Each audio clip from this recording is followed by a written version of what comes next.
Assalamualaikum warahmatullahi wabarakatuh. Saya Sufia Amirsya Putri dari jurusan Biologi Fakultas Sains dan Teknologi UIN Sumatera Utara. Pertama, saya ingin mengucapkan terima kasih kepada dosen pengampu mata kuliah struktur hewan, yaitu Ibu Syukriyah MSc.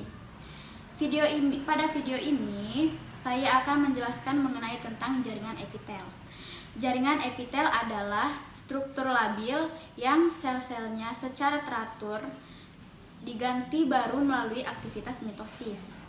Jaringan epitel membentuk penutup dinding lapisan di seluruh tubuh, tidak ditutupi oleh jaringan lain sehingga mempunyai permukaan yang bebas. Jaringan epitel dibagi menjadi dua menurut jumlah pada selnya, yaitu yang pertama itu jaringan epitel simplex. Jaringan epitel simplex atau disebut juga dengan epitel sederhana adalah jaringan epitel yang hanya memiliki satu lapis sel saja. Selapis sel epitel akan menutupi luka yang dimulai dengan mitosis basal epidermis dengan diikuti dengan perpindahan epitel ke bawah tepi luka. Yang pertama adalah jaringan epitel pipis selapis yang berciri-ciri sitoplasma jernih, inti selnya membentuk bulat terletak di tengah. Letak jaringan epitel pipis selapis ini ada di kapsula Bowman pada ginjal, lapisan dalam pembuluh darah dan limfa, alveolus paru-paru, ruang jantung, selaput bagian dalam telinga, sel ekskresi kecil dari kebanyakan kelenjar. Fungsi jaringan epitel pipis selapis ada tiga, yaitu pelapis bagian dalam rongga dan saluran, kedua tempat difusi zat, dan yang ketiga tempat infiltrasi zat. Yang kedua ada epitel kubus lapis dengan ciri-ciri sitoplasma jernih atau berbutir-butir, inti sel bulat besar terletak di tengah. Letak jaringan epitel ini terletak pada kelenjar air liur, retina mata, pembukaan ovari, saluran dari nefron ginjal.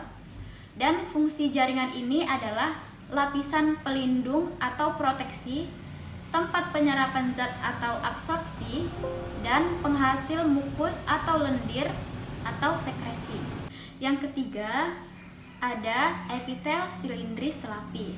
Ciri-cirinya itu sitoplasma jernih atau berbutir-butir, nukleus berbentuk bulat terletak di dekat dasar.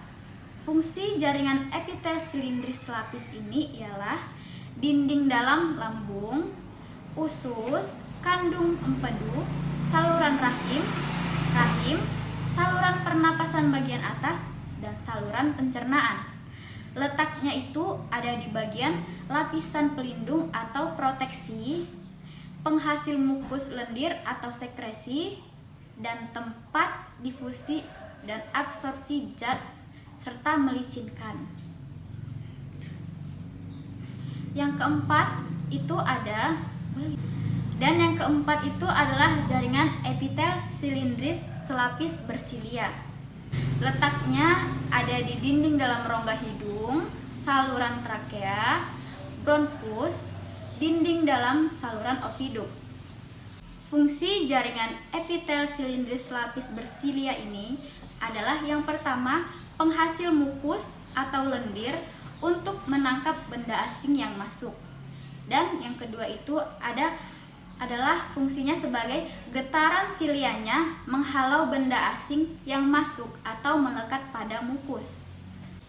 Dan yang kelima adalah jaringan epitel silindris berlapis semu yang mempunyai ciri-ciri tersusun atas lapis sel epitel saja, namun hanya terdiri atas sel-sel epitel batang yang berdekatan satu sama lain dan tidak semua selnya mencapai permukaan sehingga menyerupai epitel berlapis.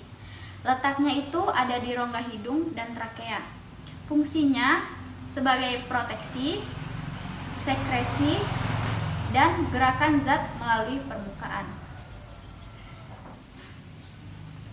Yang kedua itu adalah jaringan epitel kompleks. Epitel kompleks itu terbagi atas 4 bagian. Yang pertama itu adalah epitel pipi berlapis. Ialah epitel yang membentuk membran yang tebal. Sel-sel pada lapisan yang lebih dalam tersusun atas sel-sel kubus sampai silindris. Lapisan basalnya yaitu berbatasan dengan membran basal umumnya tidak rata. Terletak pada kulit dengan zat tanduk, epidermis, rongga mulut, esofagus, laring, vagina, saluran anus, dan rongga hidung. Fungsinya itu sebagai lapisan pelindung terhadap pengaruh luar, lapisan pelindung saluran dalam, dan penghasil mukus. Yang kedua itu epitel kubus berlapis, yaitu epitel yang sel-sel lapisan permukaannya lebih kecil dibandingkan dengan yang terdapat pada lapisan basalnya. Terletak di kelenjar keringat, kelenjar minyak, ovarium pada masa pertumbuhan, dan buah zakar. Fungsinya sebagai lapisan pelindung dan penghasil mukus.